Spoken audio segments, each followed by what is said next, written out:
Assalamualaikum warahmatullahi wabarakatuh. Halo semuanya, perkenalkan nama saya Aisyah Syaira Putri Antares dengan NIM G00241123.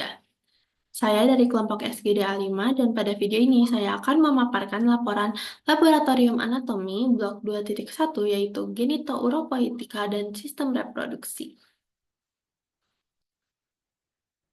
Laporan yang pertama, jelaskan secara runtut mekanisme ereksi dan ejakulasi.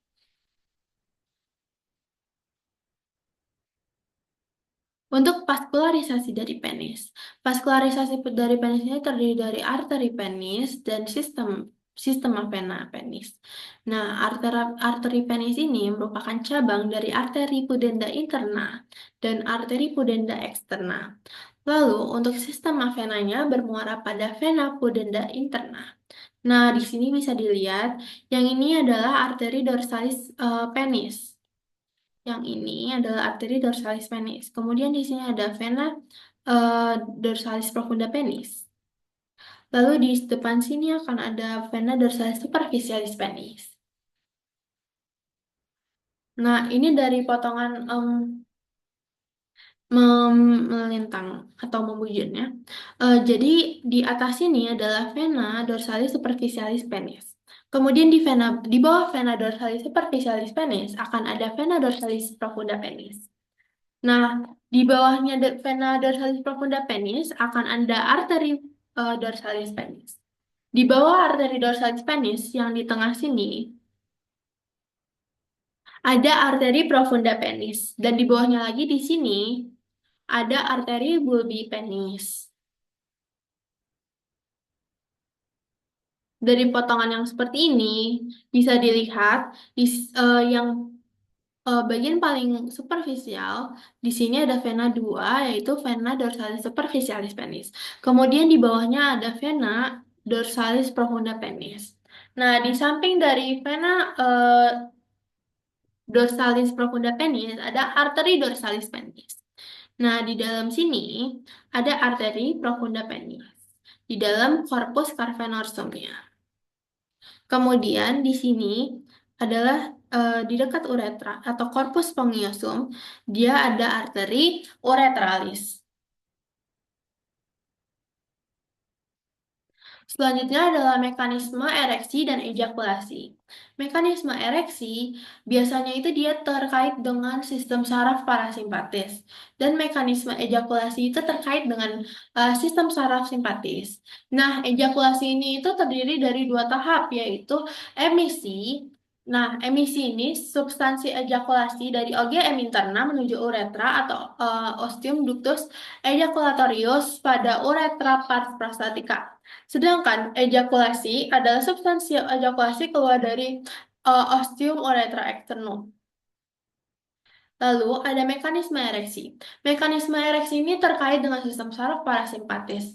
Nah, rangsangan atau stimulus seksual yang dialami akan diproses pada daerah supraspinal di area preoptik medial dan nukleus paraventricularis di hipotalamus dan hipokampus yang merupakan pusat integrasi dari fungsi seksual dan ereksi.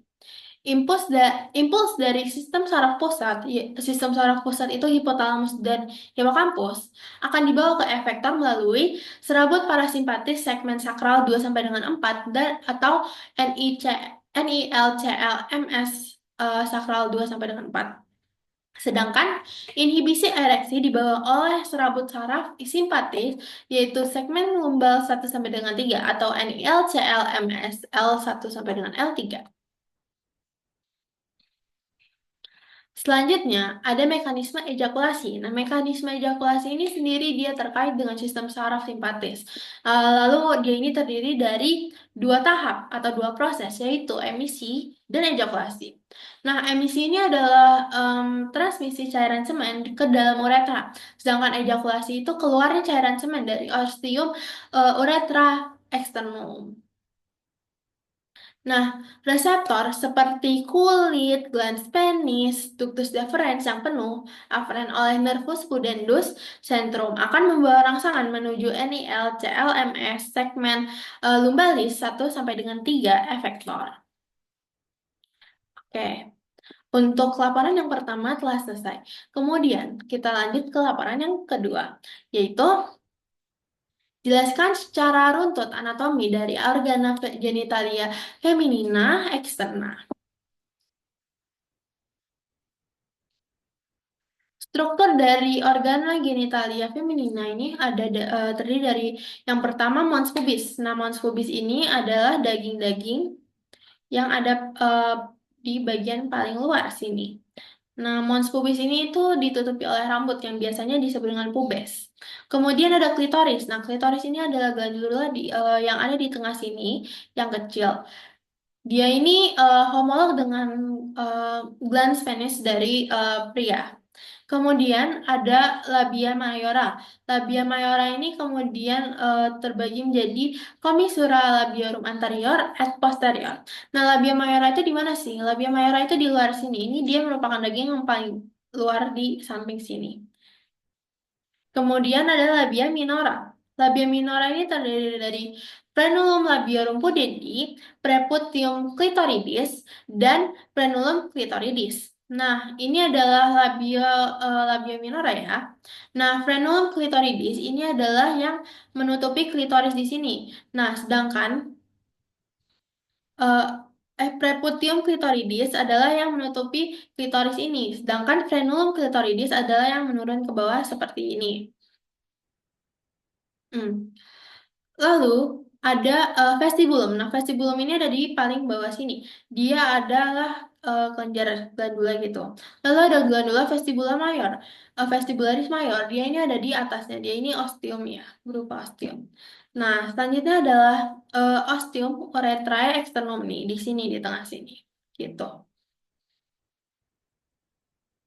Nah, di dalam dari apa di dalam dari vestibulum ada himen ada di sini gitu.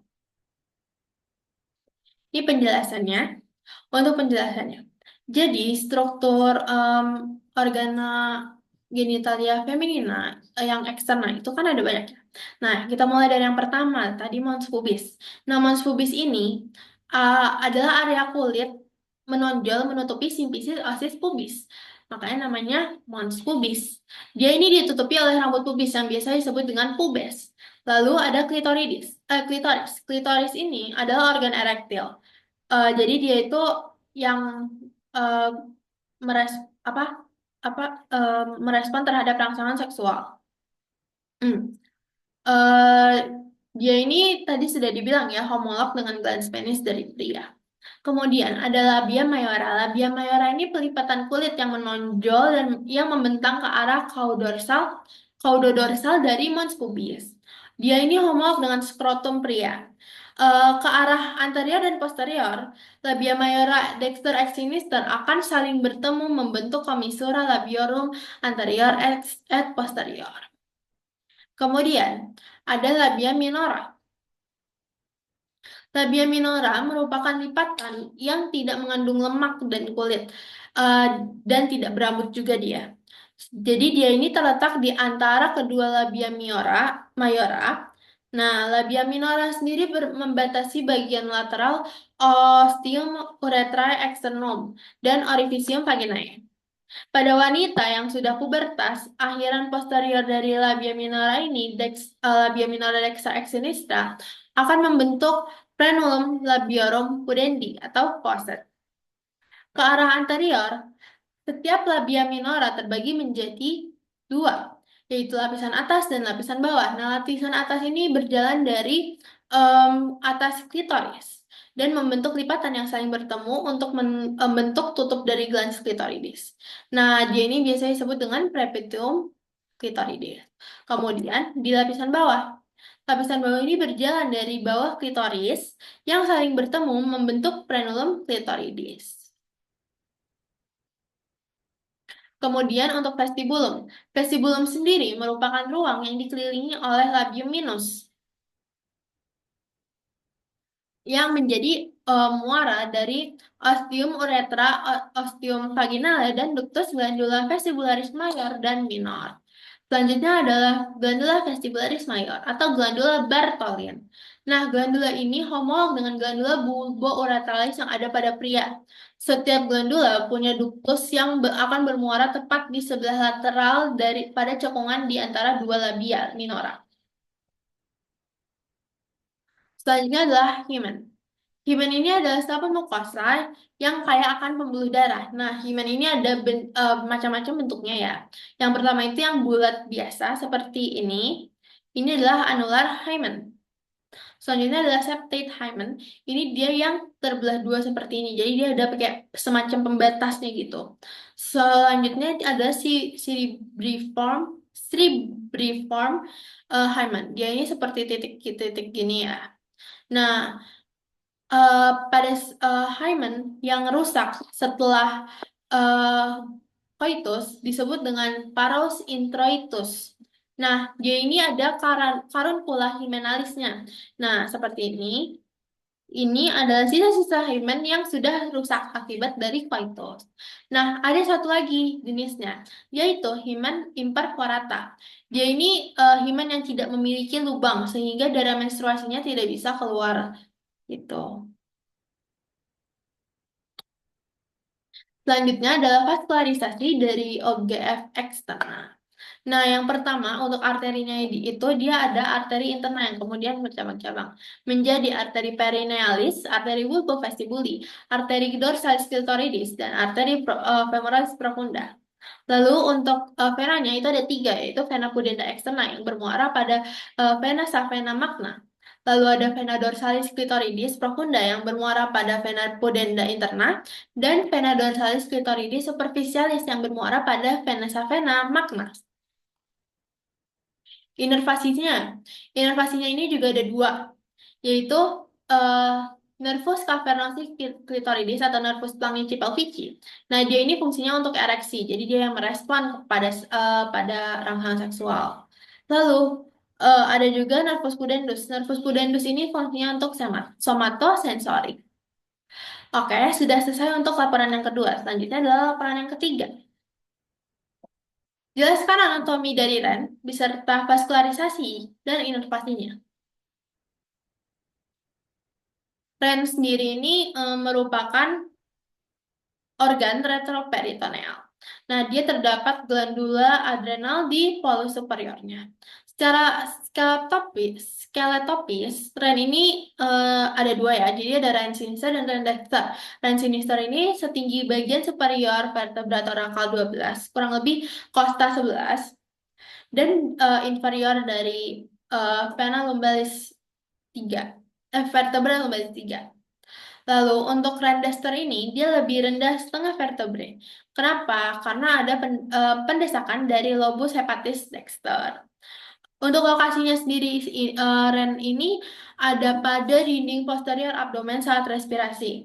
Nah, uh, REN ada di dinding posterior abdomen saat respirasi. Kedua REN ini akan turun sekitar 2,5 cm atau 2,5 cm.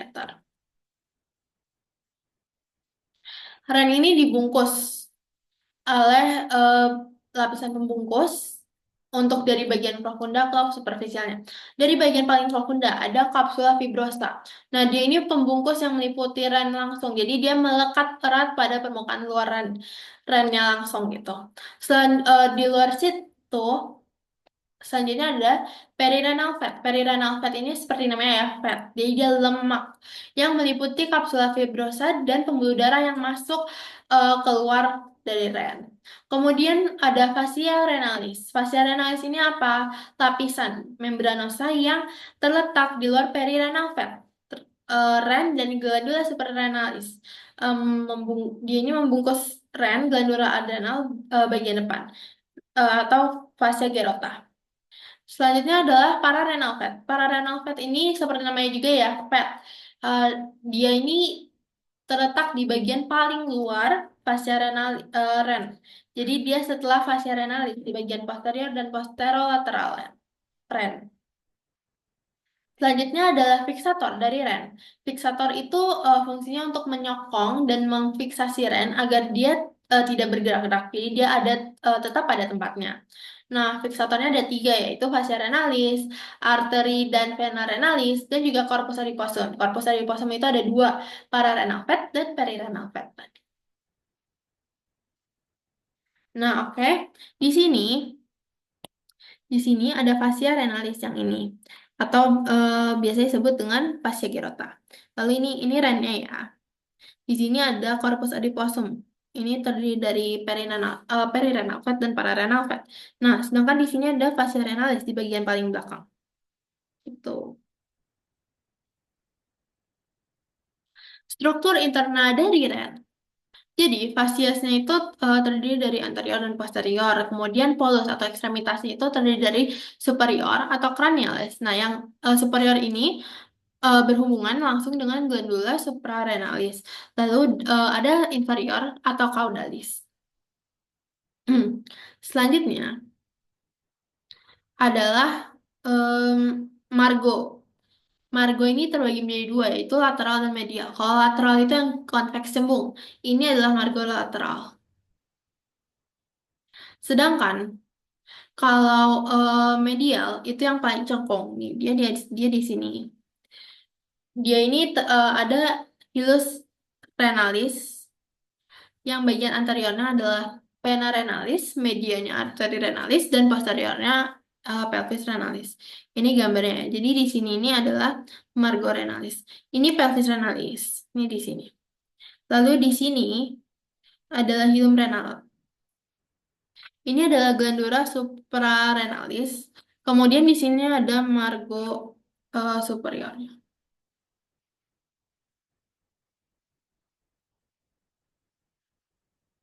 Selanjutnya adalah struktur interna. Struktur interna dari ren ini terbagi menjadi dua, yaitu korteks dan medula. Korteks renalis ini ada dua lagi. Namanya kolumna renalis seperti ini. Dia ini adalah struktur di antara piramidis renalis. Dan ada arcus corticalis. Nah, dia ini adalah lengkungan yang menghubungkan antara kolumna renalis. Kemudian medula renalis. Medula renalis ini ada piramidis renalis. Dia ini massa yang berbentuk seperti konus. Kemudian ada papilla renalis. Papilla renalis ini apex dari medulla renalis yang menghadap sinus renalis. Selanjutnya adalah foramina papillaria. Dia ini lubang-lubang di ujung papilla renalis dan muara ductus papillaris seperti ini. Selanjutnya adalah calyx minor. Nah, calyx minor ini masing-masing terhubung dengan satu atau lebih dari papilla renalis. Dan kemudian dia melanjutkan menjadi calyx mayor. Jadi misalnya ada tiga calyx minor seperti ini, kemudian dia melanjutkan menjadi calyx mayor. Nah, calyx mayor ini gabungan, jadi dia ini gabungan dari calyx minor. Kemudian ada pelvis renalis. Nah, kan tadi calyx minor bersatu menjadi calyx mayor. Kemudian ada calyx mayor ini bersatu menjadi pelvis renalis. Dia ini gabungan dari calyx mayor yang akan menjadi ureter. Selanjutnya adalah sinus renalis, yaitu pelebaran dari hilus ren. Nah, jadi di bagian luar sini adalah cortex renalis.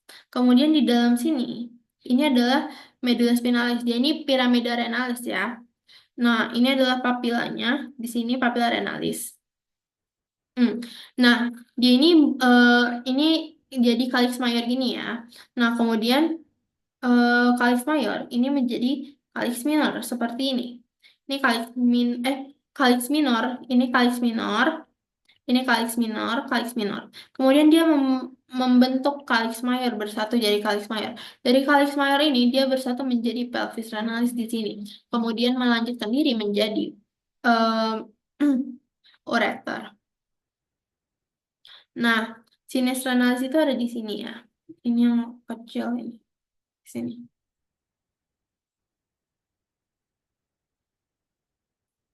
Vaskularisasinya. Vasa arteriosa yang menuju ren adalah arteri renalis, aorta abdominalis, vertebrae, dia ada di vertebrae lumbal 1 sampai dengan 2.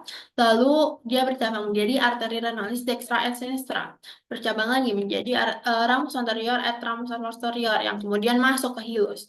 Lalu bercabang lagi menjadi arteri lobaris atau ramus primarius yang kemudian masuk ke piramidis renalis. Nah, kemudian bercabang lagi menjadi arteri intralobaris. interlobaris, yang dia ini berjalan di kolumna renalis. Lalu bercabang lagi menjadi arteri arcuata yang berjalan di basis piramidis renalis.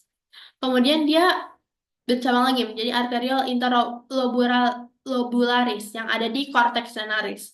Bercabang lagi menjadi arterial afferente glomeruli. Dia ini membawa darah fungsinya untuk ke glomerulus. Kemudian dia menjadi glomerulus yang berhubungan dengan kapsula Bowman akan membentuk corpuscle malvigi untuk difiltrasi menjadi urin. Jadi glomerulus itu sendiri em, adalah bagian dari corpusculum malvigi dengan kapsula Bowman. Jadi kayak mereka berdua menjadi corpusculum malvigi yang fungsinya untuk memfiltrasi urin. Sebagian kecil dari darah ini tidak akan difiltrasi, melainkan tetap mengalir di glomerulus menuju arterial efferent glomeruli. Kemudian cabang menjadi arteri rekta yang berfungsi untuk reabsorpsi di tubulus ginjal. Ini ya. Ini arteri renalis. Ini ramus anterior arteri renalis. Di sini ramus posterior arteri renalis. Nah, dari sini dia menjadi arterial interlobares. Kemudian menjadi arteri arcuata di sini. Nah, arteri arcuata di sini ini nih dia akan bercabang menjadi arteri interlobularis. Nah, arteri interlobularis ini keluar. Jadi ramus kapsularis seperti itu. Untuk inervasi dari REN, itu dia ini ada plexus renalis, ada 3. Somatic afferent, dia ini nervi splanchnici thoraciki. Terus simpatisnya itu nervus splanchnicus major et nervus splanchnicus minor. Dan untuk parasimpatisnya itu nervus vagus. Nah, plexus renalis ini berhubungan dengan plexus testicularis pada pria. Baik, terima kasih. Sekian dari laporan saya. Terima kasih telah menonton video ini. Wassalamualaikum warahmatullahi wabarakatuh.